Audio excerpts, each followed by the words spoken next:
Olá, espectadores da BMC News, eu sou Mário Goulart e estamos em mais um programa O Analista Visita, visitando novamente Florianópolis, capital brasileira da inovação e das startups. E hoje a gente visita a Frank, que é a maior integradora brasileira de bancários autônomos. A gente vai conversar com o Paulo Silva, o fundador, ele vai explicar o que é um bancário autônomo, como funciona o modelo de negócios deles, e a gente vai ter uma conversa bem interessante.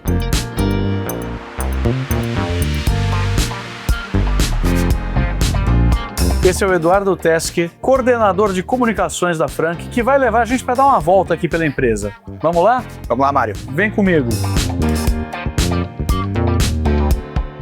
Mário, aqui, por exemplo, a gente começa a ter as mesas de especialistas. Então, por exemplo, aqui todas as operações de empréstimo com garantia de imóvel são colocadas por aqui. Aqui, mais ao fundo, a mesa de consórcios, enfim. Depois, as mesas que vão tratar sobre financiamento imobiliário, pessoa jurídica, elas ficam operando aqui. Aqui a gente tem nosso time de gerentes de sucesso, voltados justamente para o sucesso do nosso personal banker. Ou seja, cada personal banker conta com um gerente de sucesso para ajudar ele na operação do início até o final.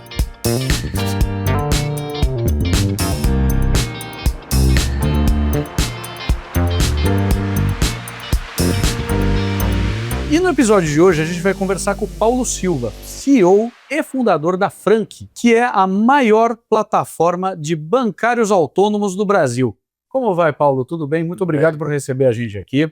Obrigado a você por ter visitado a gente, vai ser muito legal bater esse papo. Paulo, a minha primeira pergunta é explicar para o nosso público o que é um bancário autônomo. Uau, essa é uma história extremamente meio complexa de explicar, mas isso vem basicamente de uma ideia de que o que acontece hoje? Hoje, quando você vai para um banco, né, ou seja, a estrutura bancária brasileira foi formada num conceito que, tecnicamente, a gente chama de One-Stop Shopping Close Architecture. Parece muito chique, mas é muito simples. Você tem uma conta no Itaú, por exemplo, você tem um gerente de conta no Itaú e você tem todos os produtos num local só.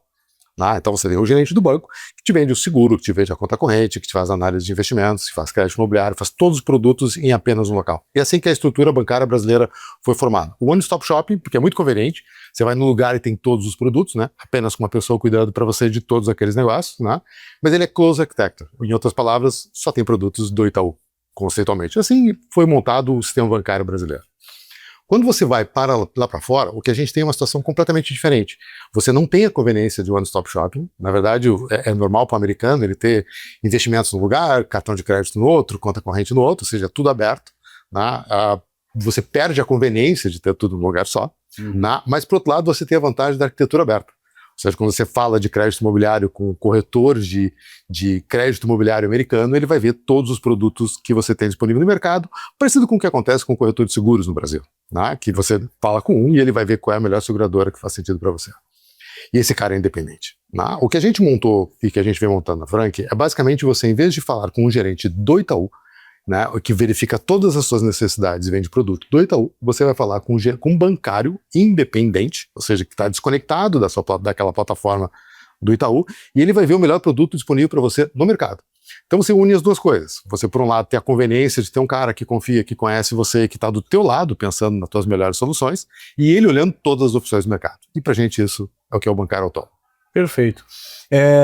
Vamos começar um pouquinho do começo. Como é que você começou? Conta um pouco da sua trajetória e como é que você teve a ideia de montar essa empresa, ou se você teve a ideia de montar outra coisa e acabou pivotando. Conta um pouco da tua trajetória de empreendedor. É engraçado, mas a Frank começou quase como uma ONG. Né? E a história da startup vem quase que na consequência da história. Eu tenho 30 anos de mercado financeiro. Então, comecei no Banco do Brasil, como fui gerente geral de agência, funcionário público, né, nesse contexto, pedi demissão, fui para os Estados Unidos, fiz MBA e comecei a trabalhar no Citi em Nova York, sempre na operação de varejo. Né? Então, trabalhei em Nova York por 2 anos, vim para o Brasil, no Citi, fui diretor de marketing, produtos, até tocar toda a operação do Citibank no Brasil, até ali, próximo da crise de 2009 e tal. Então, uma operação completa, né, nesse conceito de one-stop shop, onde você tem basicamente todas as operações, e fui head de toda a operação do Citi no Brasil. E logo em 2009, próximo ali, logo depois da crise, fui contratado para ir fazer no HSBC basicamente a mesma coisa. Primeiro cuidando de investimentos para a América Latina e já na sequência acumulando a operação de varejo do HSBC no Brasil, onde eu fiquei 5 anos nesse negócio. E aí tomei a decisão de... 2 bancos que já não existem mais no Brasil. 2 bancos né? já não existem mais no Brasil, 2 bancos internacionais. Nisso eu saio do banco já pensando em empreender. e mudar um pouco de carreira, porque por N motivos. Assim, achei assim, a vida de executivo, principalmente em varejo, ela te suga de uma maneira absurda. Um aprendizado fantástico, mas ela te suga de uma maneira absurda. Tomei a decisão de sair para vir para Florianópolis, durou uma semana. Em seguida já estava negociando com o Santander e acabei indo para o Santander fazer mais ou menos a mesma coisa. Então eu acabei tendo a oportunidade de trabalhar nos 3 principais bancos internacionais do país, né? Ou seja, um americano, um inglês e um espanhol. Né? Os 3 principais tiveram operações no país em processos de liderança, então isso dá uma visão bastante interessante nessa conversa. E naturalmente muita exposição internacional. Cara, eu acho que eu fiz projetos em quase todos os países que você possa imaginar do mundo. Polônia, Uruguai, Argentina, México, Canadá, Estados Unidos, onde eu trabalhei pessoalmente, na Inglaterra, Hong Kong. Então, isso acaba te dando uma visão muito peculiar, né? Porque assim, o Brasil é muito único. Né? A tecnologia brasileira bancária é espetacular, o conceito de one-stop shopping que a gente fala, de você ter todos os produtos, é único no Brasil, ou seja, não existe em lugar nenhum do mundo. A evolução do CRM bancário no Brasil é benchmark para qualquer lugar que você vá.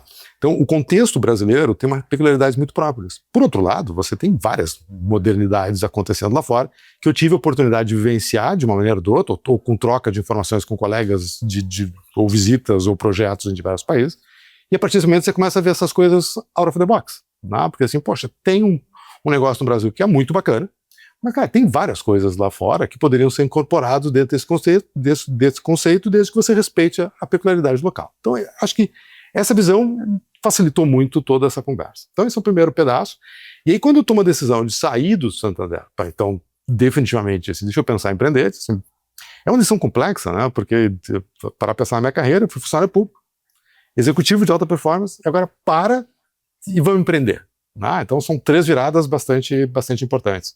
E é complexo, ou seja, porque quando você é executivo, você tem um payroll. Não, ou seja, cara, o teu imposto de renda é muito simples, é uma fonte pagadora, benefícios e acabou, você não tem muita preocupação com isso. Quando você começa a abrir CNPJ e fazer todas essas histórias, parece simples, mas não é, ainda mais no estágio de vida que eu já estava, de alguma forma. Mas a Frank, enquanto eu pensava em empreender, e a história de Santa Catarina, Floripa especificamente, tinha para mim o melhor dos mundos, porque primeiro, acho que a questão de qualidade de vida da cidade é indiscutível, né? E você tinha um boom de startups acontecendo e tecnologia que eu achava que eu tinha muito para aprender naquele contexto. Eu acabei me envolvendo com muitas fintechs de Florianópolis e no início num contexto quase de give back, ou seja, cara, não quero me envolver ainda, quero aprender esse mundo e eu tinha muita coisa para adicionar com eles, né? Porque eu tinha muita experiência, muita conexão de mercado, então ajudei muitas fintechs aqui, cara, faz assim, faz assado, fala com fulano, fala com Beltrano, tenta botar aquela coisa toda. Eu estava envolvido um pouco com aquele mundo e aprendendo aquele mundo. Estou falando de uma jornada de 1 ano, mais ou menos, nesse contexto. Em paralelo a isso, durante toda a minha jornada, eu gerenciei quase 30 mil bancários. E a gente vivia, nós estamos falando aqui de 2018, mais ou menos, e por mais que o mercado é um grande movimento em manada, né? Tipo assim, alguém tem uma ideia e todo mundo vira para lá e fica cego. E para de pensar assim, calma, né? Não necessariamente só tem um caminho para as coisas acontecerem. E você tinha um momento que tinham 2 coisas acontecendo muito fortes. O início do Nubank, ou dos bancos digitais, né? Então os bancos começavam a enxergar as agências como um problema, não como uma vantagem competitiva, né? E começa então a demissão em massa de gerentes bancários, né? E por outro lado, você tinha uma XP fazendo o inverso, né? Porque se você parar para pensar, a XP é uma corretora de investimentos, né? E um exército de vendedores, ou seja, a corretora de investimentos, na boa, já tinham várias. O grande diferencial da XP foi colocar um grupo de exército na rua fazendo aquele negócio explodir, com um momento de mercado, evidentemente, bastante propício para que isso acontecesse. Né? E os bancos naquele exército manado. Aquilo começou a fazer com que, imagina, eu já gerenciei mais de 30 mil bancários na minha vida. Então, cara, o cara perde emprego. Primeiro, antes de chegar em casa, eu já recebi uma mensagem: Paulão, perdi meu emprego, cara, me ajuda. Tá? E aí tinha uma questão muito singular, porque ele me ligava, esse pessoal tinha 20, 30 anos de experiência bancária, eu disse, não, beleza, me manda o teu currículo, o teu LinkedIn, que eu vou encaminhar para alguém, para essa história toda. E imediatamente ele não tinha nem currículo nem LinkedIn, porque esse cara nunca pensou que ia perder o emprego. Não fazia 20 anos ali na posição. Fazia parte. Ele não tinha nem LinkedIn e nem currículo. Quando ele entrou ali, a ideia de uma carreira inteira estava definida. No último dia ele recebeu um relógio de ouro e ia embora. Acabou. Ou na pior das hipóteses, algum banco ia chegar ali e ia contratar ele. Ele não saía procurando emprego, ele era grato porque ele fazia, ele estava mais querendo performar para ter remuneração variável, um pouco daquela coisa, né? E aí, assim, poxa, o primeiro me manda a história, não, deixa que eu te ajudo a fazer o LinkedIn, porque o cara não consegue nem fazer LinkedIn, nem consegue fazer o currículo. Parece uma coisa boba, mas para quem nunca fez, faz torto, não funciona direito, aquela história toda. Fiz um, fiz dois, eu disse, quer saber? Eu contratei uma pessoa em Florianópolis para ajudar, então, give back. Então, assim, cara, o cara me ligava pedindo o teu negócio, assim, olha, a fulana vai te ligar e ela vai te preparar o currículo, preparar o LinkedIn, vai te fazer uma primeira entrevista, quando você estiver pronto, ela vai me avisar e eu vou te conectar com algum lugar. Cara, aquele negócio viralizou. Então começou a falar, viralizou, não viralizou, era muita gente pedindo demissão. Quando eu vi, eu tinha 2, 3 por dia. Eu digo, opa, pera um pouquinho, isso aqui tá ficando meio demais. Mas era conceito de give back mesmo, por isso que eu brinco que é quase uma ONG nessa história. E logo em seguida eu percebi que não adiantava você dourar a pílula. Não era uma questão mais de currículo ou LinkedIn, porque não tinha emprego para todo mundo. Sabe? Assim, por mais que você empacotasse, não tinha espaço no mercado. O mundo mudou, né? Tava mudando. As carreiras mudaram, né?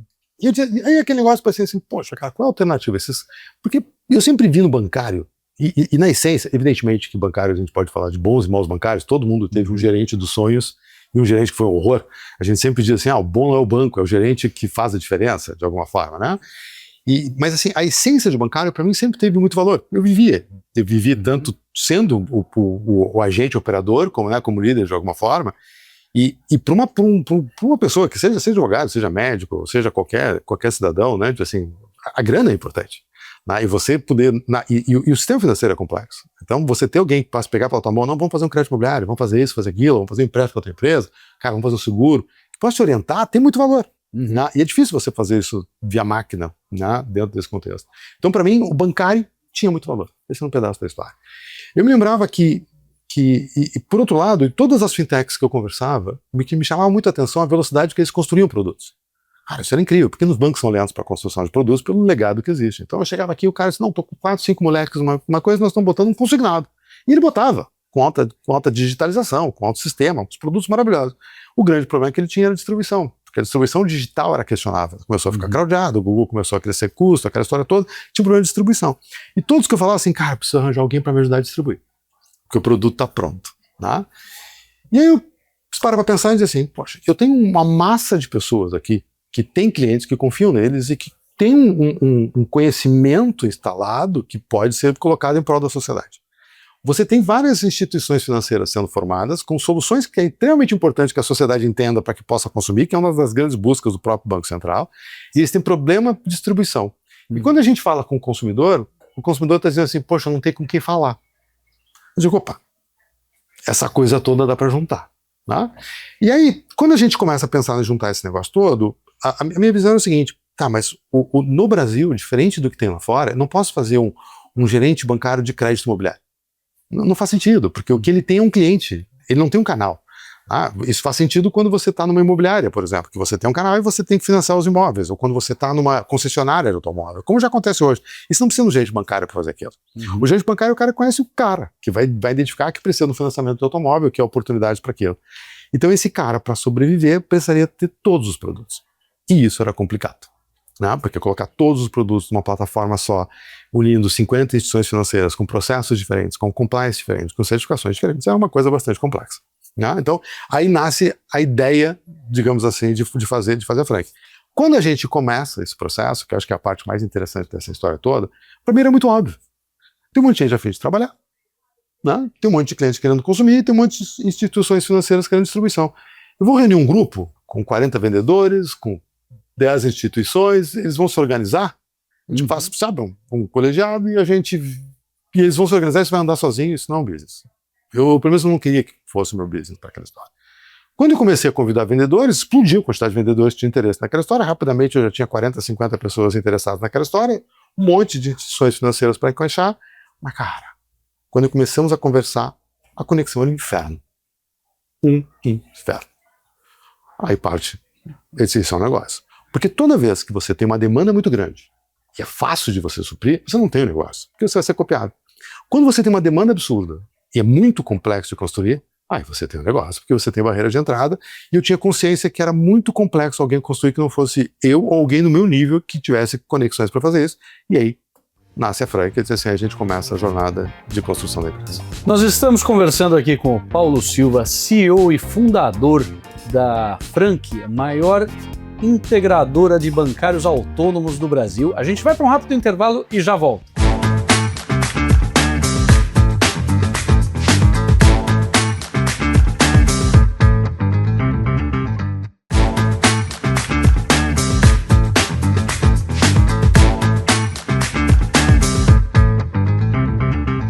Olá, espectadores da BMC News, estamos de volta aqui com o Paulo Silva, fundador e CEO da Frank, maior plataforma de bancários autônomos do Brasil. Essa construção, ela não é linear, você começou, mas aí começam os desafios, né? Quais foram os principais desafios que você... Eu acho assim, é engraçado, mas quando a gente... Primeiro assim, antes da Frank dar o primeiro dia de lançamento dela, a gente ficou... Antes dela ter um CNPJ, ela ficou quase 10 meses no papel, mas intensamente. Assim, era eu, mais 2 sócios. Fase de business plan e Canva foi violenta. Porque realmente ela era muito complexa. Então, cara, eu te dou com absoluta certeza, nós conversamos ali com centenas de profissionais, centenas. Você quer tentar entender como é que funcionava o crédito imobiliário, qual era a melhor solução, qual era a melhor solução tecnológica, sabe? Antes de começar a história. Então, teve um trabalho pesado, porque ela tem uma... eu costumo dizer que a Frank, especificamente, não tem nada complexo. Mas são 500 coisas não complexas que precisam andar juntas. E isso é complexo. Então a gente foi quebrando cada uma delas e depois pensando como é que elas juntavam. Então isso tomou bastante tempo antes da gente começar a empresa. E ter a consciência disso, acho que foi uma das grandes vitórias desse negócio, para não começar torto, porque não dava para começar torto. Tá? E aí você tem o primeiro dia. Esse é o dia do make or break, que assim, você monta uma empresa, você já começa a gastar grana, começa a investir na tecnologia, botar infraestrutura, começa a fazer os acordos, mas tem o day one. Para uma empresa como a nossa especificamente, o day one é tudo. Por quê? Porque eu não tenho nem produto, nem vendedor, nem cliente. Eu só estou conectando as pontas. Né? Então, no dia 1, eu preciso ter 50 vendedores que acreditam que aquilo vai funcionar, prontos para começar a vender. Autônomos. Não é que eu estou pagando salário para a pessoa. A pessoa vai dizer, não, acredito em você, liga que eu começo a vender no dia 1. E o cara está esperando eu ficar pronto para o dia 1. No dia 1, eu tenho que ter um número significativo de instituições financeiras conectadas num processo que nunca foi feito antes no Brasil, né, para encaixar nesse negócio e estar ali. Prontas para receber um monte de vendedores autônomos dos quais ele nunca ouviu falar. Que recebiam da gente, né, nesse contexto, e aquilo tinha que funcionar, e a tecnologia tinha que funcionar naquele dia 1. Tudo, você ligava no dia 1, você não tinha como fazer um pré-teste, você ligava no dia 1. Naquele dia 1, se os vendedores não vendessem, 5, 6 dias depois, as instituições financeiras vão tirar a pressão da história, tirar o cuidado, e eu perdia um lado da conversa. Né?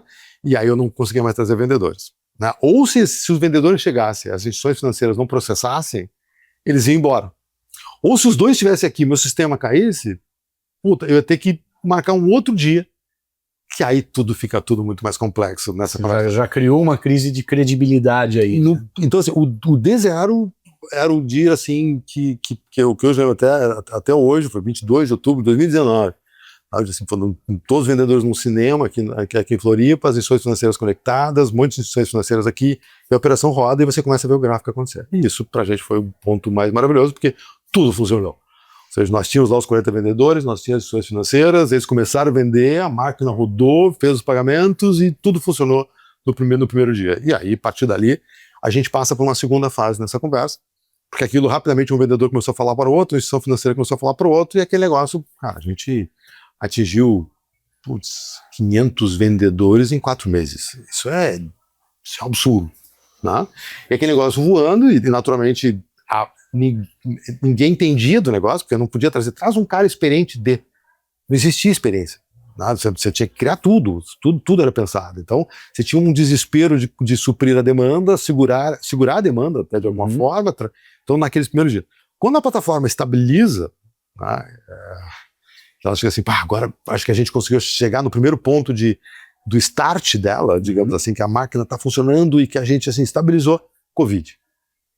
E aí você imagina, aí se a gente tem vários elementos vindos na história da Covid. Né?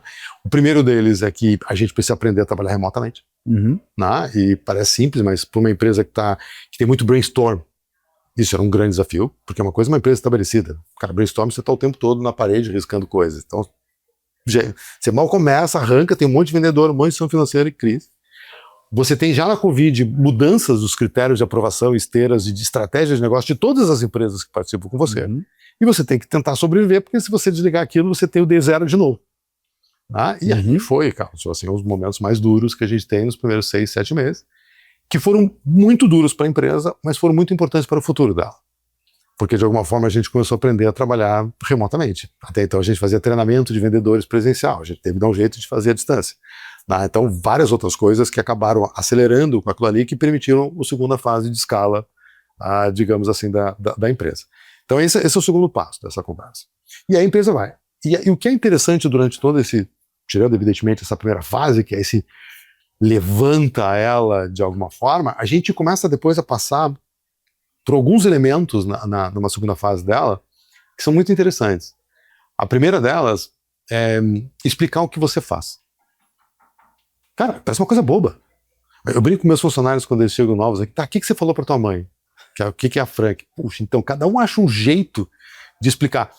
E é muito interessante porque quando você explica e você consegue explicar, ela é espetacular para todo mundo. Poxa, para o bancário autônomo é a chance de continuar gerando a profissão dele com os clientes que ele conhece, de alguma forma, e ter profissão.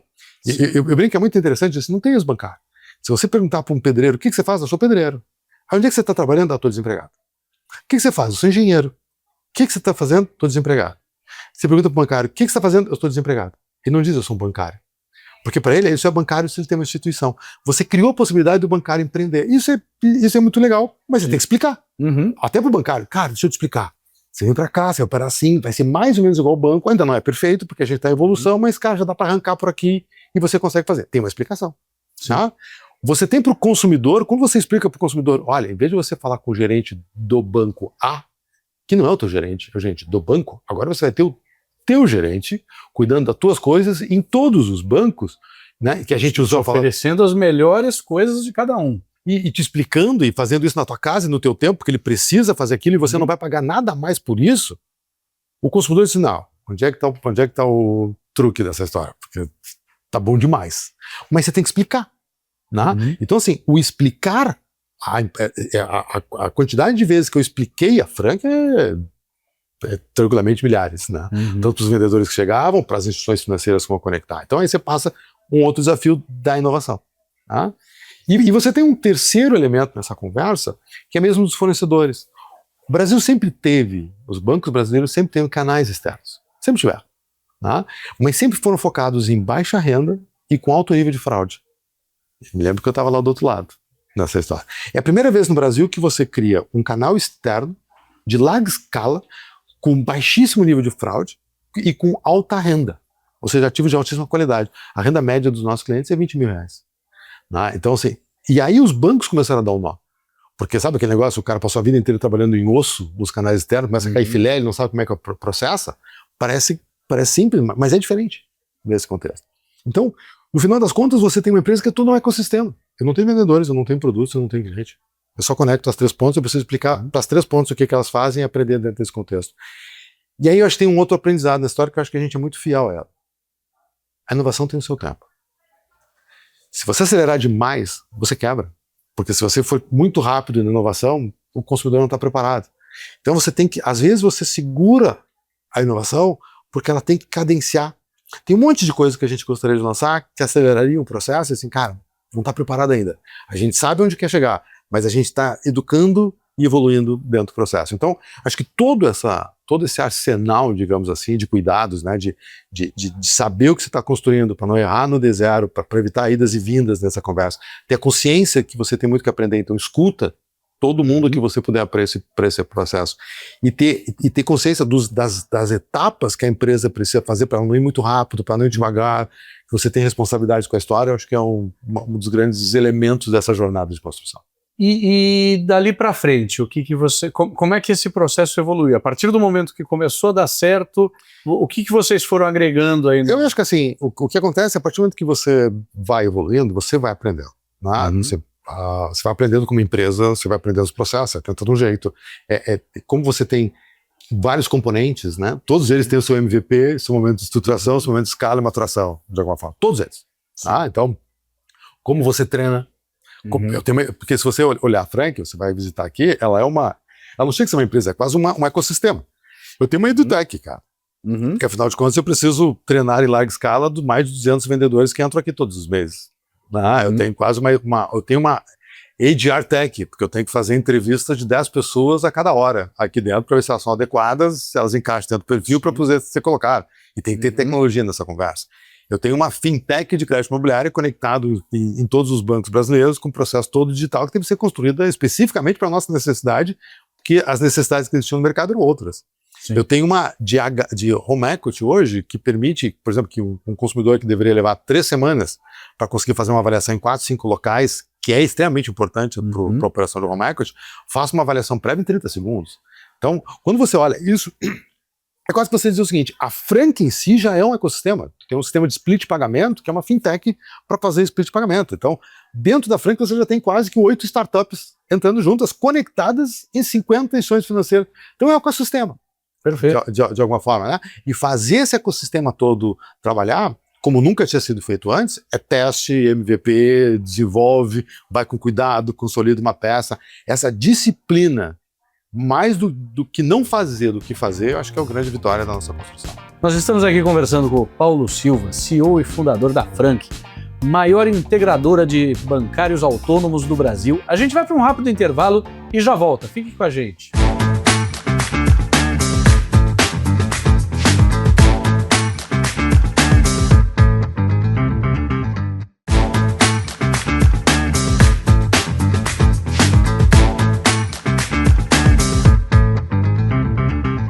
Olá, espectadores da BMC News, estamos de volta aqui conversando com o Paulo Silva, CEO e fundador da Frank, a maior plataforma de bancários autônomos do Brasil. Quais foram os principais desafios que você encontrou, uma vez que o seu primeiro negócio deu certo, de realmente começar a criar esse ecossistema, de conseguir integrar processos diferentes? Eu não sei se você chegou a fazer aquisições, se você foi tudo crescendo organicamente, mas de ser o orquestrador, maestro dessa sinfonia. Eu usar maestro da sinfonia. Eu acho que, naturalmente, em situação normal seria um desespero. Tá? Eu acho que o que facilitou muito a conversa é o meu histórico bancário. Então, naturalmente, eu tinha uma credibilidade como líder de 30 mil pessoas que já me conheciam e disseram, esse cara tá lá, acho que tem coisa quente lá, porque já viram outras coisas. Então isso facilitou nos processos com os vendedores. Tá? No mercado financeiro eu era muito conhecido. Tá? Então eu já trabalhei com a grande maioria dos meus parceiros, ou foram meus funcionários, ou foram meus colegas, então assim, já me conheciam no processo, e naturalmente preparar um pitch correto para eles poderem entender exatamente o potencial daquele, como encaixar e convencer de vamos começar desde o início, facilitou bastante o processo. E naturalmente os vendedores buscarem os bons clientes é a vida deles de alguma forma. Então, eu acho que assim, esse papel do histórico foi crucial para que a empresa fosse construída. A partir dali, eu acho que um trabalho consistente de credibilidade. Né? Cara, é o tempo todo, de educação. Sabe? Assim, um parceiro nosso, quase que periodicamente, deixa eu dizer o que eu estou fazendo, o que está rodando, o que não funciona para você. Não está funcionando tal coisa, puta, deixa eu trazer de volta, deixa eu ajustar e trazer novamente para essa história, porque a Frank tem um desenho de longo prazo. Então, todos os nossos desenhos, assim, é uma empresa que foi desenhada para larga escala. Eu não acredito em uma operação dessas com baixa escala, ela não funciona. Então, todo desenho é para longa escala. Então, quando você trabalha com longa escala, você tem que trabalhar com credibilidade, com ter certeza que a qualidade é certa, você não tem atalhos. Tá? E ter a disciplina para não ter atalhos, eu acho que é extremamente importante. A partir do momento que todo mundo vai confiando na credibilidade, as coisas vão funcionando, um vai buscando o outro. Então, tem uma instituição financeira de home equity que entrou aqui e bombou de venda, aí o cara daqui a 6 meses começa a ver que a qualidade daquele ativo é espetacular, né? E aí alguém ouviu falar que o cara está produzindo lá, ou daqui a pouco algum executivo saiu de lá, foi para outro assim, cara, tem que botar a Frank aqui dentro. E aí a coisa vai se consolidar. Então, hoje é muito mais fácil, mas no início, o trabalho de convencimento é hercúleo. E, naturalmente, uma coisa é convencer a conectar na plataforma, né? Só que a partir do momento que ele se conecta na plataforma, eu tenho que me adaptar a ele. Ele não vai lá. Diferente de uma fintech pequena, está precisando, então ele vai se adaptar ao que a gente precisar. Mas na grande maioria dos casos, o cara diz, cara, é assim que eu opero. Eu disse, então você, dentro da Frank, você tinha... Eu costumo dizer que o pessoal diz, quantas integrações você tem? Né? Diz assim, pô, são uma pancada de integrações, mas todas elas foram feitas 3 vezes. Porque chega um grande banco aqui, você conecta, como é que você opera? Pera assim, eu tenho que fazer a volta, encaixar lá e dar um jeito de conectar. Faz um retrofit geral Mas o meu, eu me viro. Porque para ele, assim, é assim que entra. A partir do momento que começa a entrar, ele começa a ver qualidade naquele processo, ele começa a dizer assim, poxa, mas tem muito volume com muita qualidade. Esse processo não vai aguentar. Estou te falando. Aí a gente começa a discutir um segundo processo, né, do que a gente entende que pode funcionar melhor. Aí ela melhora de processo. Aí a partir dali ela começa a rodar. E aí, a partir daí a gente senta novamente assim, poxa, aprendemos com isso, vamos para o terceiro. Então, é uma pancada de integração, mas a quantidade de vezes que ela é feita é muito grande. E, naturalmente, isso faz parte desse trabalho constante de transparência, de todo mundo saber o que está acontecendo, para o cara poder entender, olha, realmente tem muita qualidade, tem muito potencial, o cara enxerga, os nossos fornecedores chegam aqui e dizem, olha, eu estou botando tantos vendedores, estou crescendo nesses volumes, isso aqui que está acontecendo, essa é a tua performance, ele me mostra a performance dele, como é que a gente ajusta e vai trabalhando todo mundo junto. Mas, por isso que assim, por ser uma inovação, a velocidade é fundamental. Paulo, queria que você contasse para o nosso público algum produto que você tem uma série de produtos na sua plataforma, mas algum que tenha um diferencial que seja muito relevante. Eu acho que assim, todo produto com uma plataforma dessas foi pensada para atingir os objetivos da dinâmica do negócio, como a gente imaginou, né? Ou seja, que você possa estar no lugar e que você possa ter todas as opções e seja apoiado para o vendedor, né?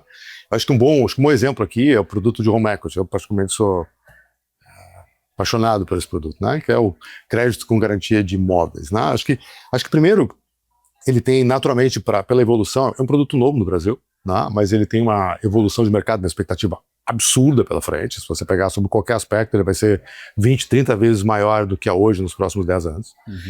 Tende a ser um dos principais produtos do sistema financeiro em muito breve, né? E extremamente importante para a economia brasileira. Porque nós temos um ativo que são os imóveis, né? Que a grande maioria deles não está hipotecado e que o que pega no resto do mundo é o grande fator de liquidez. É justamente hipotecar os imóveis para poder fazer negócios, né? Então, o trabalho de home equity para a economia é fundamental para a economia brasileira ir para o próximo passo, e por isso que tem todas as expectativas de crescimento. O que acontece? Quando vem para o Brasil, as pessoas confundem muito o crédito com garantia de imóvel com crédito imobiliário, né? Porque o crédito imobiliário, qual é a característica? Assim, é uma pessoa pegando uma grana e com uma casa em garantia. Então, assim, financiamento imobiliário é parecido. Não é. O financiamento imobiliário no Brasil é altamente regulado. Né? Ele depende de fundos de poupança, basicamente, que é uma das crises que a gente está, nesse momento, discutindo, né? Então, e são 3 ou 4 grandes bancos que fazem isso. O que isso leva a considerar? Que os preços são muito parecidos. Então, crédito imobiliário é uma questão de timing. Estou com a casa, entro no banco, se o banco A, B ou C te aprovou, é muito mais uma questão de serviço, quem vai mais rápido, porque a diferença de preço é muito pequena.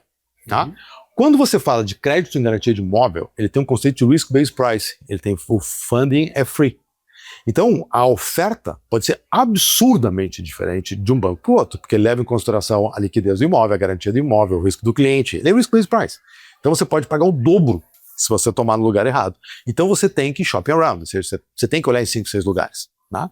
Só que para você olhar em 5, 6 lugares, uma operação dessas, é muito complexo, porque você faz quase que um processo de crédito imobiliário inteiro até ter uma oferta. Porque significa, tá aqui meus dados, tá aqui meu imposto de renda, tá aqui minha garantia, tá aqui minha autorização para o Open Banking, tá aqui o imóvel, o cara vai, faz um laudo do imóvel, pacota e te traz uma oferta. Agora você vai numa segunda empresa que você nem sabe quem mais faz isso, então você leva um processo que vai levar 3, 4 semanas para você ter 4 ou 5 ofertas, que seria o mínimo que você deveria ter para contratar um produto desse, pelos valores envolvidos, pela relevância que tem para você ter uma oferta mais adequada e economizar dinheiro significativo nessa conversa, mas é quase impossível. E para o consumidor comum, entender a diferença das ofertas é ainda mais complexo. Tá? Então a gente criou um sistema na Frank, que hoje eu entrevisto um cliente, basicamente, né, no meu sistema, onde ele me dá os principais dados dele, me autoriza a pegar os dados, e em 30 segundos eu faço uma avaliação completa deles, assim, se aquela estrutura tem boas oportunidades de mercado e com quem. Porque a gente já tem os motores de crédito dentro dos bancos aqui, já tem o Brasil todo mapeado sobre os índices de liquidez e uma inteligência artificial para fazer isso. Isso muda tudo, porque o consumidor entra e às vezes eu digo para ele, esquece, não tem espaço para crédito em garantia de imóvel com você, porque a combinação do teu nível de risco com a liquidez do teu imóvel não vai ter oferta. Tira isso da cabeça. Diz assim, cara, o que você tem aqui é ouro. vamos negociar com calma, porque você pode tirar mais, tirar menos, pode fazer o que você quiser. E essa arrancada é muito importante para que o processo já seja encaixado e ele não sofra com nada disso. E nem precisa bater em 5 lugares, porque eu já fecho aqui, já sei quem vai aprovar e a gente já conversa e traz as ofertas para ele. Então esse é o tipo de trabalho que a gente tem nessa conversa. Não só isso, esse é um pedaço da história, mas a gente começou a identificar com o passar do tempo que o produto é tão pouco conhecido que muitas vezes o consumidor vem pedindo um produto, principalmente em pessoa jurídica, e a gente leva para lá. Porque é uma bela ferramenta para várias coisas. Né? Assim, eu quero construir uma casa na praia. Você pode pegar a tua casa da cidade, dar em garantia para levantar o dinheiro para fazer a obra. Poxa, não tinha pensado nisso. Né? Assim, eu tenho uma empresa que eu pago capital de giro e estou com juros altos e curto prazo, está apertado, aquela história toda. Você tem uma casa, você confia na tua empresa? Confia. Então me dá o teu imóvel, eu dou em garantia, jogo aquela dívida para 10 anos, numa taxa muito menor, a tua empresa respira, você tira isso da cabeça, você está procurando o produto errado.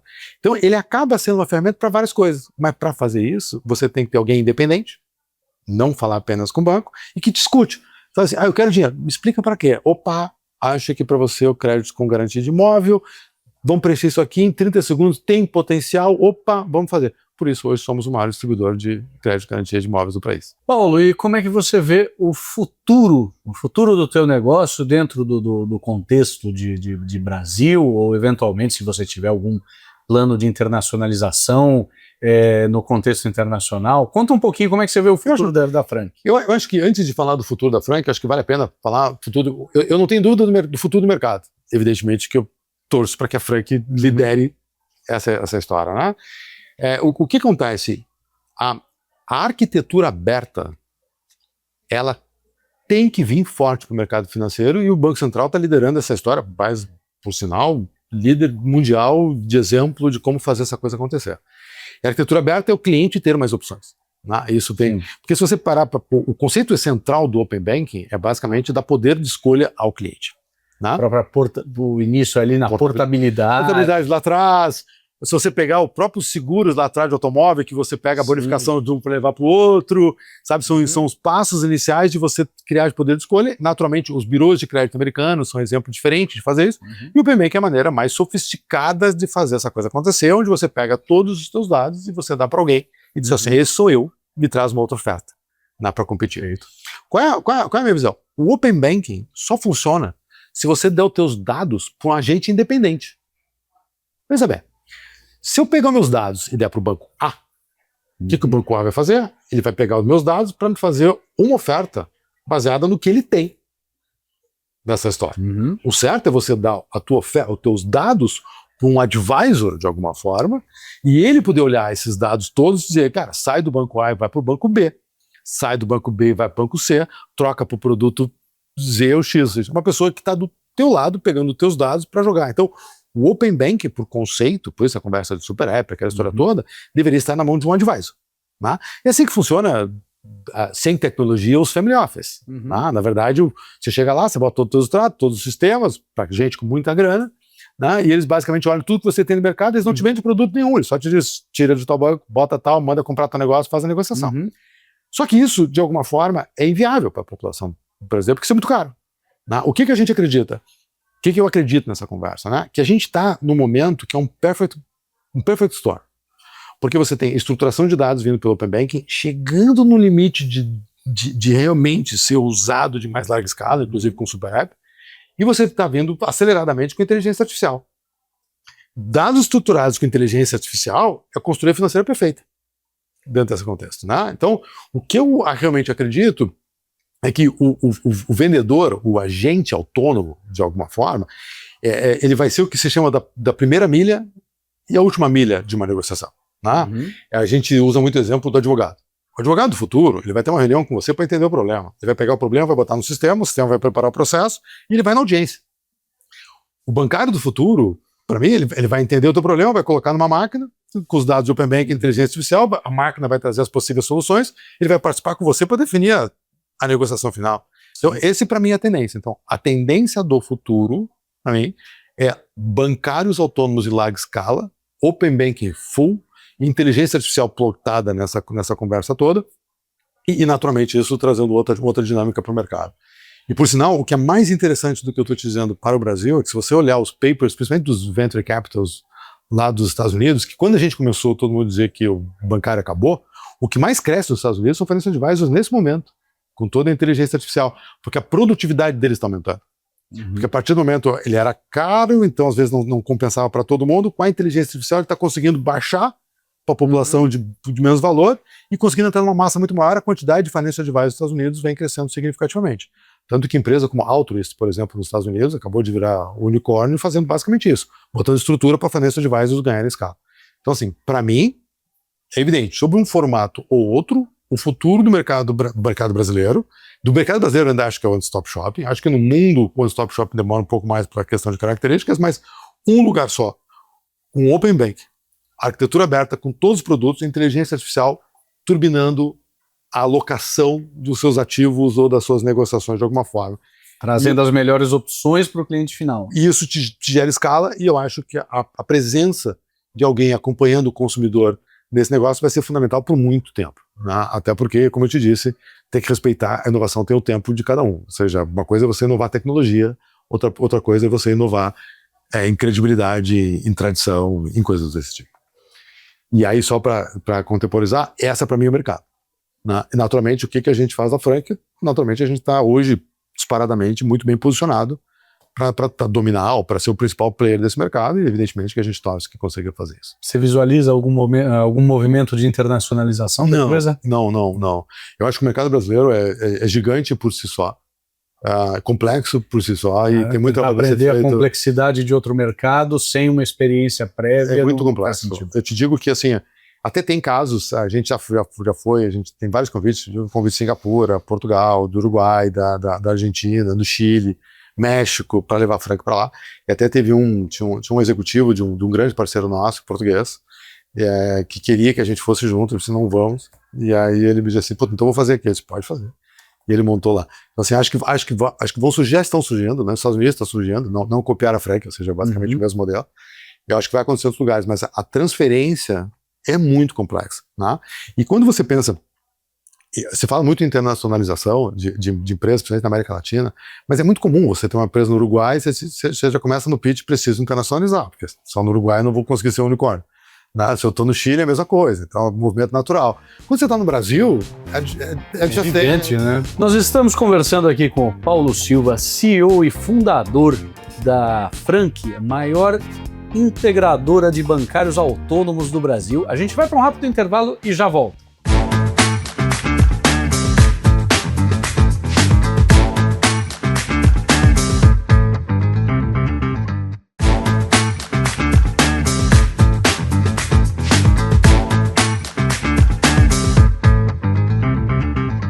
Olá, espectadores da BMC News, estamos de volta aqui com o Paulo Silva, fundador e CEO da Frank, maior plataforma de bancários autônomos do Brasil. Queria uma ideia do volume da tua operação.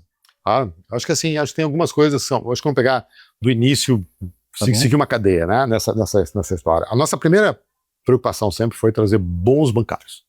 Mas bancário com qualidade traz bons clientes, que trazem bons ativos e todo o ecossistema se retroalimenta dessa história toda, porque as instituições financeiras pegam bons ativos, se empolgam, investem na plataforma e o ciclo vicioso vai andando para o lado correto.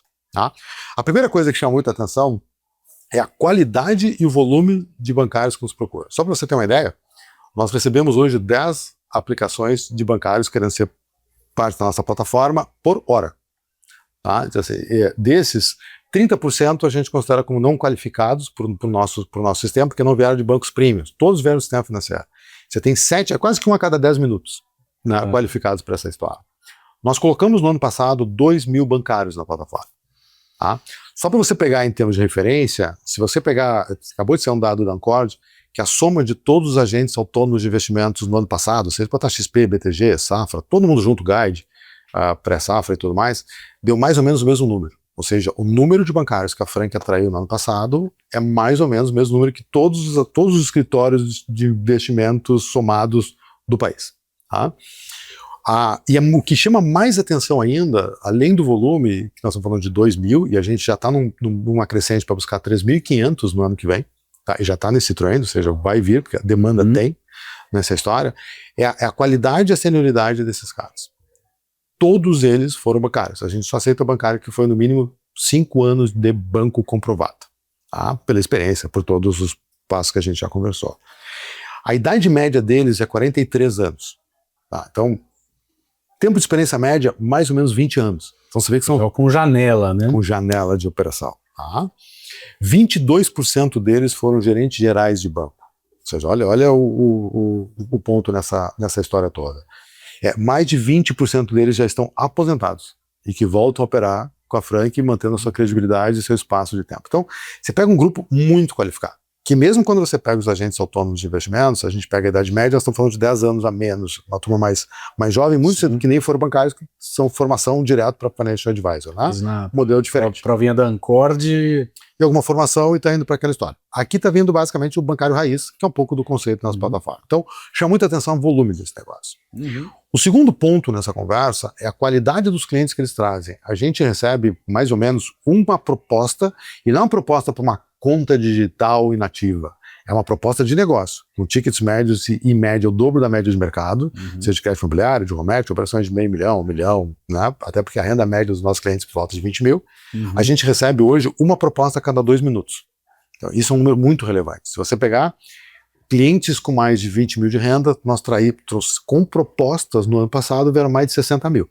Se você pegar os grandes bancos brasileiros, tanto os digitais quanto os grandes bancos, eles trazem por ano de 30 a 100 mil clientes nesse segmento. Poxa, a gente está trazendo 50 e não é para abrir uma conta, para fazer negócio. Então, a capacidade nossa de atrair bons vendedores em larga escala e crescente, a capacidade desses vendedores de trazerem clientes bons em larga escala reflete na qualidade dos ativos. A gente tem uma originação hoje na Frank de 5 bilhões em crédito por trimestre, com um nível de aprovação médio de quase 60%, que é 3, 4 vezes mais do que, ou dependendo da plataforma, absurdamente maior do que qualquer sistema bancário. Talvez seja 2, 3 vezes mais do que os sistemas estabelecidos, dos sistemas digitais é infinitamente maior.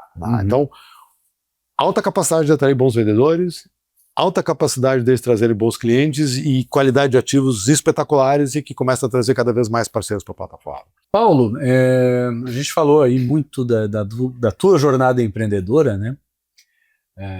Vindo aí de um cara que esteve nos 3 lados, acho que isso é extremamente raro, o cara que foi funcionário público, executivo do setor privado e empreendedor. Sim. Muita gente que está assistindo a gente são jovens que estão pensando em empreender. Lógico, existe um certo glamour não justificado na carreira do empreendedor, mas existe. A gente não pode negar que existe aí um hype a respeito. Que conselho você daria para um jovem empreendedor? Ele ainda não sabe bem a ideia que ele vai seguir, mas ele tem algumas ali. Que conselho você daria para esse cara? Mas são vários, né? Eu acho que a primeira delas é escute, de verdade. Cara, com toda a experiência que eu tenho de mercado financeiro, passei por todas as partes possíveis do sistema financeiro, cara, eu estou o dia inteiro aprendendo. Do sistema financeiro.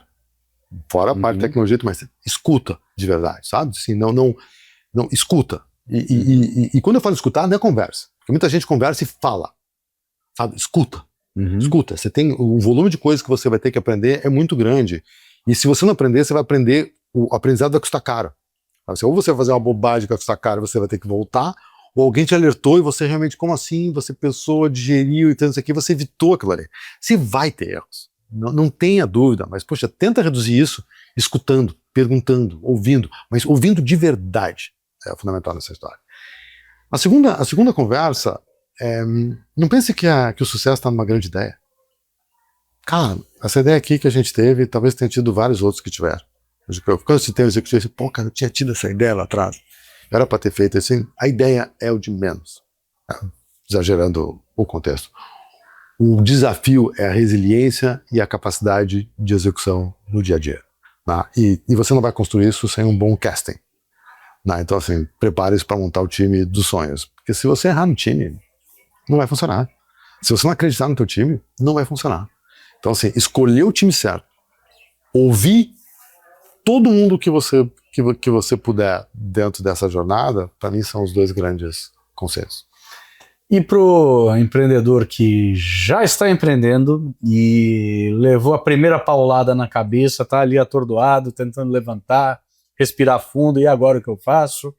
Que sempre acontece, não Não tem empreendedor que não levou paulada na cabeça. Não tem. Pois é, eu vou te dizer que eu costumo brincar aqui que a gente tem uma história bonita, bacana, tudo que você vê e tal, mas teve 4 ou 5 grandes momentos aqui que, assim, o que eu estou fazendo aqui? Né? E é interessante que o que me manteve pessoalmente de pé era uma responsabilidade com a quantidade de pessoas que você tinha se movimentado, tanto porque eu tenho um ecossistema, eu tenho uma responsabilidade sobre ele. Assim, cansei, vou embora. Opa! Nossa, tem fornecedor, gente assim, empregado, né? Sabe, você tem uma responsabilidade grande. Então, quando você tem isso te move até para enfrentar as crises, goste ou não goste. Então, isso vai fazer parte, as crises vão acontecer, não vão ser poucas, não tem empreendedor com boa história aí. Evidentemente, cada um, quando passa a sua crise, tem um motivo daquela crise, e as crises podem ser das mais diversas, podem ser crises econômicas, que às vezes você não tem o que possa fazer sobre isso, um fator externo, às vezes você tem crise com o teu time, que você perdeu a mão, as crises são muito diferentes nesse contexto. Eu acho que eu volto na mesma questão, né, que acho que são duas. Né? A primeira delas, escute quanto mais pessoas você puder nessa história, e o segundo, seja pragmático. Eu vou te dizer que isso em banco é impressionante. Nós sempre tínhamos os 3 planos. Economia bombando, economia que tinha cenário de guerra. O que eu faço? E, cara, quando você via alguma onda vindo pesada, você age. Não, acho que vai. Sabe? Assim, acho que dá para ir mais um pouco. Porque esse enfrentamento da crise sem tomada de decisão, quando você tem que tomar decisão, você vai estar mais fraco. Sim. Porque você precisava fazer uma redução de despesa X. Poxa, não fiz. Quando você tem que fazer, você vai ter que fazer muito mais drástico, não vai conseguir fazer. Então, tentar sempre olhar o que está vindo pela frente, o que você suporta, o que você não suporta. E agir, acho que é fundamental. Quando já aconteceu, já foi.